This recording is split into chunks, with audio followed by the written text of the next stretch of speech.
Hi everyone, this is a really quick tutorial on how I make my 101S toothpick roses. All you need for this is a toothpick, parchment squares.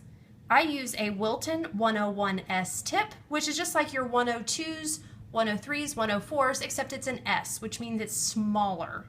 And then I have extremely thick royal icing. If you're going to be making the roses as a transfer to use at a later date, you might consider adding glycerin to your icing just so that it's soft to bite, but hard enough that you can work with.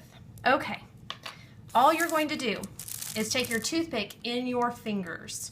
You're going to take your tip lined up pretty good with your toothpick, and you're going to do a quick up and down motion.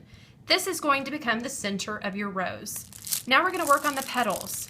When you're making your petals, you do an up and a down motion. Up and down motion while you are slowly rotating the toothpick in your fingers. Up and down, up and down. Now what I'm doing to make each of my petals is after I finish the last petal, I am backtracking to the middle of that petal and I'm overlapping them.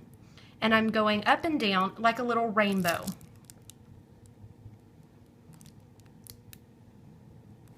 And that is all it takes. Then what you're going to do is you're going to take your toothpick and you're going to take your parchment square, poke your toothpick into the parchment and slide the rose off onto your parchment. Now you have a simple transfer already on your parchment. We'll do a couple more just so that you can get the hang of it. You start in your center and you do an up and a down, which becomes the very center of your flower. And then you start making your petals. Up and a down like a small rainbow, overlapping each of the petals as you go so that it looks like a natural rose. And you can stop wherever you want. Once you get the size of the rose that you want, you can stop there.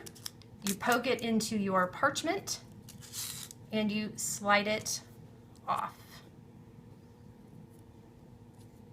Okay, if you want to do a look of a rose that's a lot more open, all you do is instead of having your tip lined up with your toothpick, you angle it a little bit more. So I'm going to do an up and a down to get it started, and then I'm going to angle my tip outward so that as I'm doing my petals, they're more open and laid out, like the opening of a rose as opposed to a rose bud.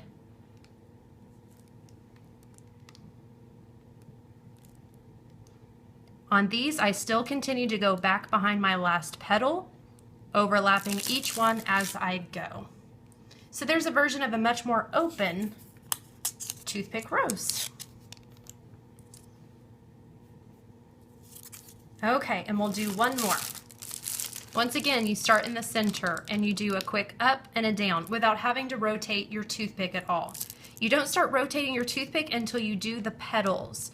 You do an up and a down motion like a small rainbow, backtrack so that they are each overlapping as you are rotating your toothpick back and forth, back and forth.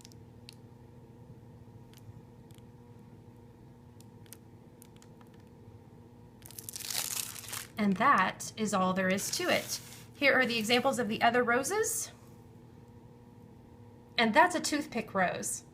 Thanks guys so much for watching, and I hope you have a great day.